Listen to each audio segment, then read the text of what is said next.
All right, folks, welcome to the runningrestaurants.com podcast. We're bringing you the tips, tools, and techniques you need to know to make your restaurant more profitable and successful. I'm your host, Jaime Oikle. Today, I've got a great episode for you with Ho Chan Jang, co-founder and executive chef at Balance Grille. CJ, welcome. Tell me a bit about your backstory, where you guys are, how the restaurant got started, and we'll kind of go from there. Sure. So we're based in Toledo, Ohio. We started Balance back in 2010 of February. Mhm. Me and my business partner Prakash, we were just kind of like newly grads. That's when the kind of like the recession hit around that Yeah. time. So after we graduated, we weren't just, I mean, it was even hard to find just like a regular office job, right? So him and I just kind of teamed up together. I've always wanted to open up a fast casual Asian fusion restaurant that focused a little bit more on just Mhm. like the ingredients and quality and just more of a clean eating. I think there's like a little bit of a stigma when it comes to Asian food in general. When you think about like Chinese food, people usually think it's low quality, mom and pop style, a little heavy on the oil and other ingredients. So I wanted to do something that would kind of like, that would differ from that. And, either that or it's usually like sushi and such, which I Yep. think a lot of people are kind of like, a little iffy about raw seafood and the price point as well. So we want to do something more affordable without sacrificing quality and flavor. And I came up with that balance. So we started back in 2010. Took about a year and a half to do a lot of research and just kind of trial and error.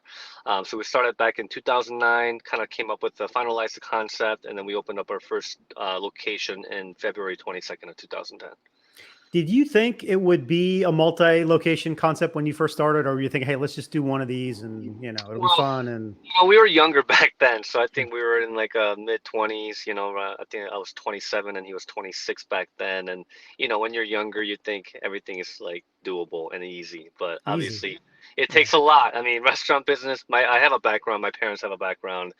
They still have a restaurant in Bowling Green, Hmm. and my mom thought I was crazy because she was like, you're gonna be working a lot. And back then, like I didn't care. What I wanted was. I envisioned something perfect and I thought it would be, a home run from the beginning. But we learned through hardships and a lot of patience.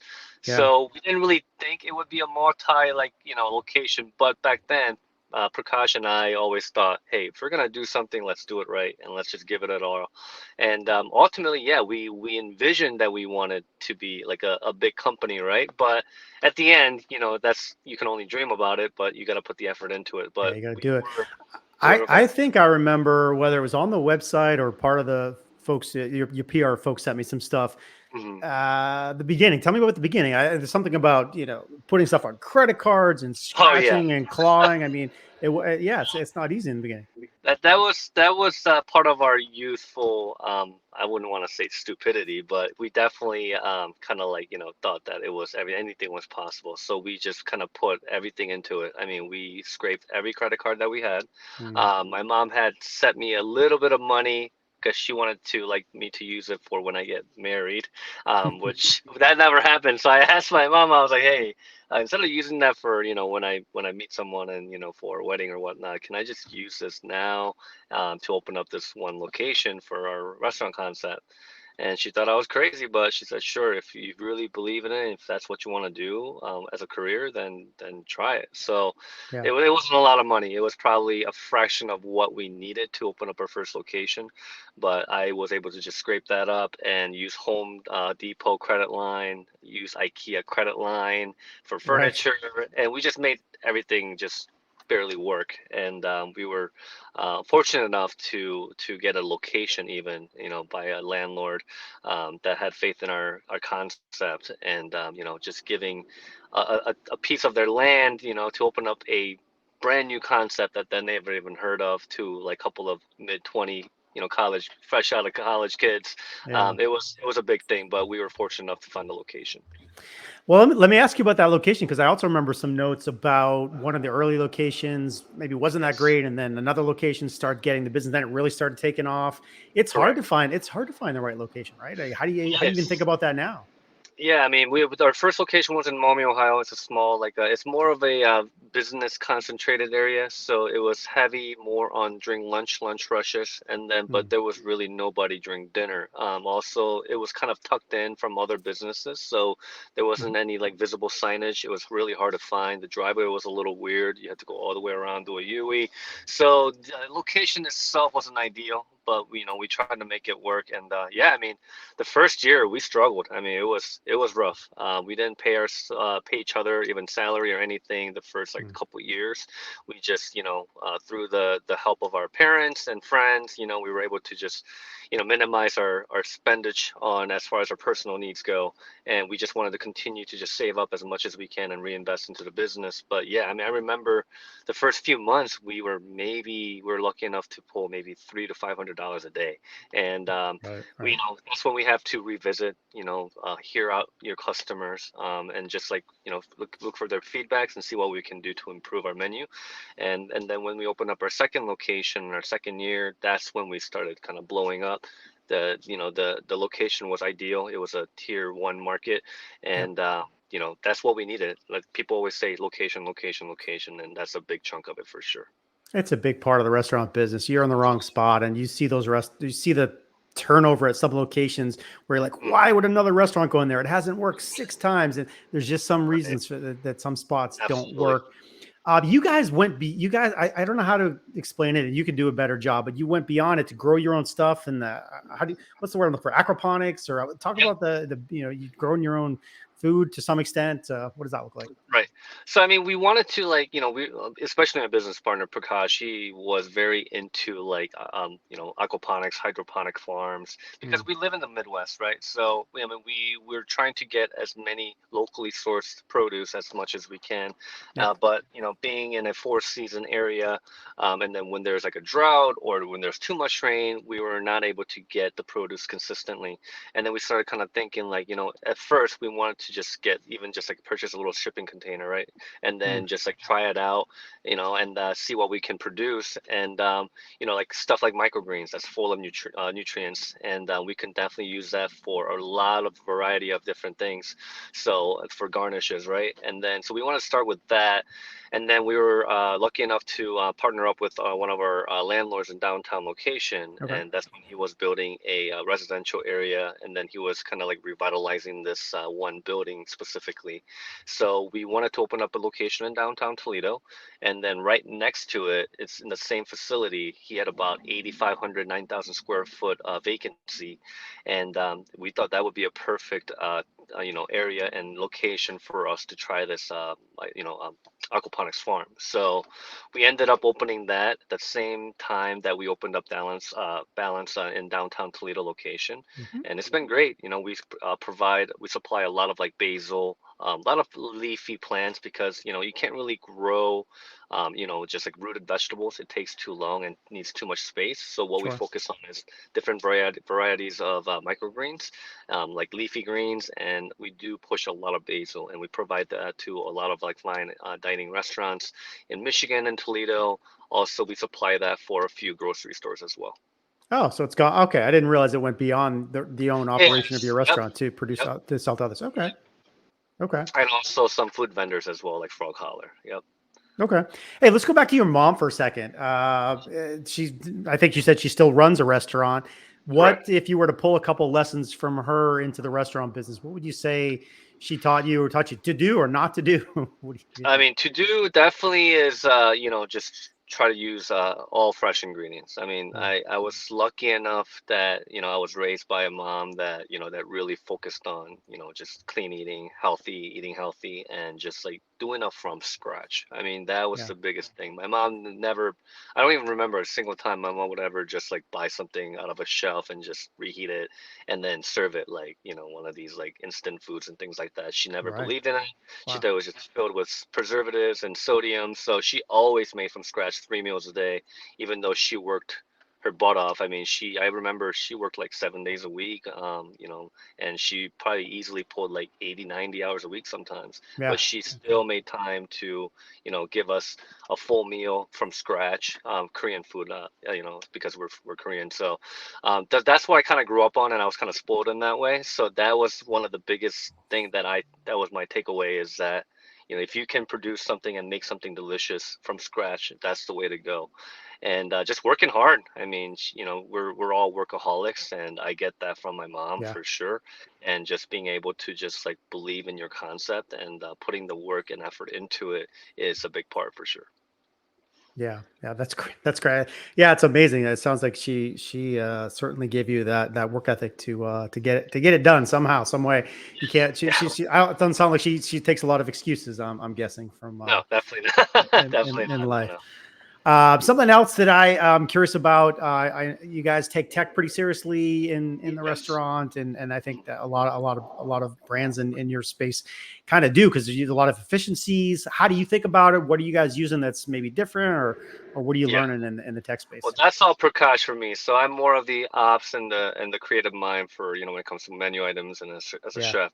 PK definitely, he has the tech background and the knowledge for it. I mean, yeah, it's one of those things that really excites him. And really, I mean, we have to stay on top of that, because more and more as we, get into the future, it seems like we're going to be more and more reliant on technology. It doesn't matter what industry you're in, yeah, you need that, because in order to be competitive. But it is definitely efficient, especially ever since COVID hit. We've been pushing a lot more curbside yep, yeah, takeout, and that's like, I don't think it's really more of a option anymore for a lot of like fast casual restaurants in this industry. I think it's more of a necessity, and in order for you to stay on top of that and be competitive, you definitely need technology and the top line technology that you can get. So we are we always tell each other, to customers too, we are a restaurant and we do sell food, but first and foremost, I believe that we are more of a tech business, and that's how we like to yeah, kind of present ourselves as well, because it's equally as important as flavor, the customer experience and the yeah. efficiency of it, and technology plays a big role in that.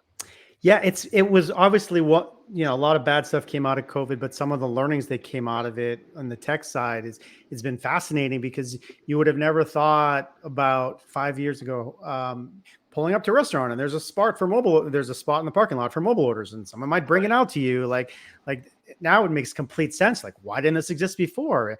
And it's obviously expanded the revenue opportunities for operators, and whether that increases your day part or the amount your kitchen can do. Like, it's like, wow, why didn't we do some of this stuff before?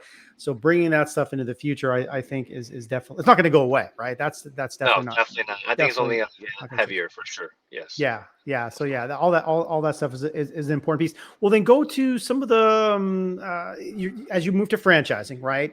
Hmm. Operation has to be systematized. It has to be, a formula, for lack of a better word. So you can say to a potential franchisee, we do boom, boom, boom, and it produces X, Y, Z. Talk about that systemization as you've gone from one unit to more, Right. and where you guys are now.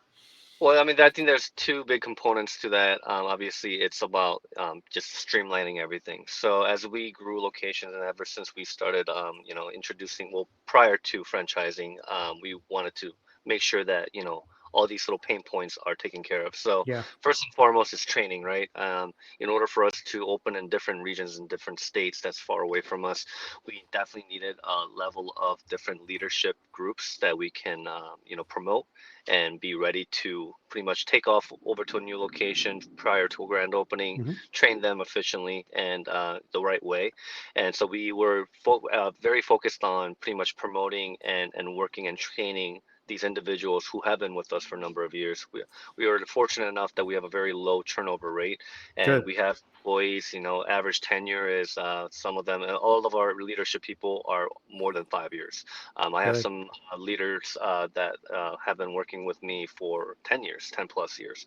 And those are the guys that I That's heavily great. rely on. And because they know the way that me and Prakash, handle our business and the way we work and our work ethic, and it just kind of like it resonates to them and they understand what we're trying to achieve. So having the right leadership, having the right training program. So we use this platform called Expand Share, which has all of our videos and Mm-hmm. trainings. Everything could be digitized, and people can do that, learn it remotely, and then we have on-site training as well. And then streamlining menu items and ingredients as well, and finding the right produce vendors in any different areas so you can still get the same product.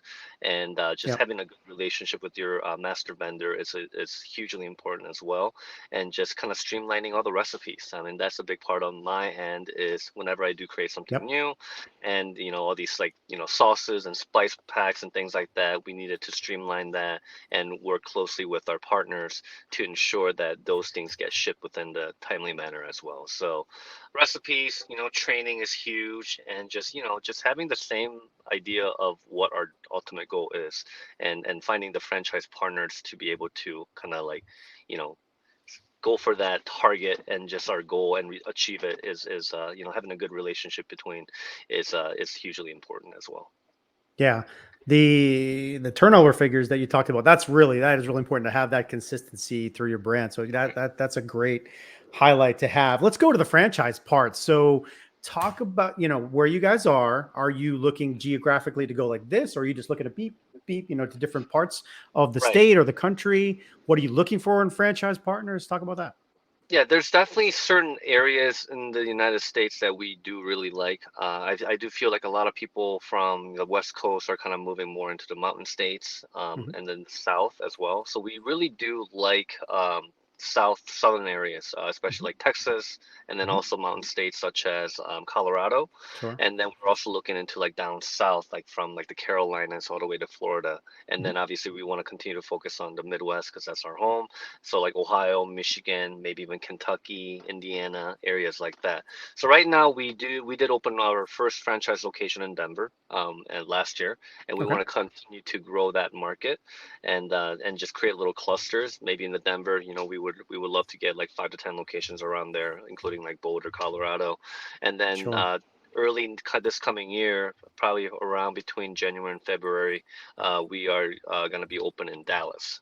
Dallas, we have an awesome Okay. franchise partner there, Rashawn, and we're very excited to open up our first location in Wiley, Texas, which is near Dallas, Mhm. and we're super stoked about that. And we're trying to increase that area and just concentrate on that area for Texas, and then we would love to eventually, open up down south of here, and then Michigan. We're actually getting ready to possibly finalize a deal in Michigan area, in the Canton area, and then to Canton, Detroit, and then we're gonna open up another location in Cleveland as well, which already have one there as a corporate store. So Okay. those are the main clusters All of. right, good. A lot going on there, and yeah, you can see, you can appreciate the power of the cluster effect, where people in Right. a marketplace see the brand, and then they're two towns over. Oh, I see the brand again, versus just having one here, one there, one there. So yeah, Exactly. building out a cluster absolutely Yep. That little makes branding sense, power. and Correct. obviously restaurant space very very competitive, and there's obviously competition in quick serve, not so much in your niche of quick serve. So how do you think about the competitive aspect of it in terms of picking a location to be in? Do you want to be Mhm. adjacent to some things, not adjacent to other things? It's a lot to think Yeah. about. I mean, as far as location goes, we definitely, I think it's worth it to spend more on a location for the best location you can find than Mm. to find like a tier 1 or tier 2 or tier 3 market and then having to spend more time and effort into branding. So we Mm. do always try to go for the top tier markets, areas for locations. And then as far as like businesses goes that would surround that ideal location, we do look for areas where that's heavy on like stores in general, like such as grocery stores Mm. or gyms, even schools and in general. And a lot of business, the more you're surrounded by where people kind of like hit that main area to do their main shopping, it's always a plus for us. So Right. even like, large department stores, like, just like anything like from like Walmart to Meijer to any big gyms, because we do have a lot of health conscious Sure. customers as well. So those are the type of businesses that we do look forward to be adjacent from. We do love the corner locations. I mean, who doesn't, right? And Who high doesn't? visibility, and highest traffic, the better, because you get a lot of visibility, and that's marketing on its own. Having not without having to spend our own money into it. So all that, and we're heavily on social media. That's what we rely a lot on to market our concept and advertise it as well. Okay. Yeah, maybe good. I wanted to talk about social for a second, and maybe that'll kind of be our last main topic, and we'll start to wrap up. But very different these days. You guys, I'm guessing it's a younger, fun brand. You can do social in a different way than a kind of an old school, staid corporate type stuff. What do you guys do that's fun? Do you do TikTok? Do you do Instagram? How often do you do it? Is each Yeah. location independent of itself? What you got? Oh, we do all in. It's all into one cluster, but we are focusing more on like stuff like Instagram. We did use a lot Yeah. more Facebook in the beginning. We Hmm. still do that if there's any promotions that we can release, and whenever there's a new menu item. We used to do a little bit more prior to COVID. We did a lot more like fun like videos, and we even shot like a couple music videos Ah, and just like things like that. And you want to keep it hip as much as you can, and just make it a little bit of add a little humor to it. And we're trying to kind of revamp that as well. Now that things have kind of settled with, all this COVID things and whatnot, we're trying to refocus on more creativity. And because at the end of the day, we don't want just Balance to be a restaurant and a tech company. We want it to be a more of a lifestyle brand. And that was always our vision. For me and Prakash. So we're trying to kind of layer these things in now that things have kind of settled, and we want to continue to focus and release fun videos and products and like lifestyle products as well, and okay. we want to make it into a full circle of as a business. Okay. Well, let's do this. Think about it for a second, and then no pressure. Parting thoughts, wisdom for other operators getting started. You've gone through the struggle. You've seen a lot over the 10-year journey at this point. If someone were to come to you and say, "Hey, I'm gonna get something started. I've been doing it for 5 years. I'm gonna do my own thing." What are some thoughts you might share with someone else in the biz? I mean, I never see myself as someone that to give advice. I think we Nah, just kind of learned as we went. I appreciate the thought, but at the end of the day, and I don't want to sound cliche either, but at the end of the day, you just gotta work hard. You gotta work your butt off. I mean, when you're opening up a restaurant, especially a new concept, and you're not buying a pre-existing brand, you have to put in the hours yourself. You yeah, cannot expect yourself to just hire and outsource all these managers and leaders and then expect your day to be a piece of cake. I mean, you got to be so hands-on, and you got to be very attentive, and you got to be selective, and you got to do your math, and you got to do everything that you can in your power with the resources that you have yeah, to best prepare yourself for the best and the worst.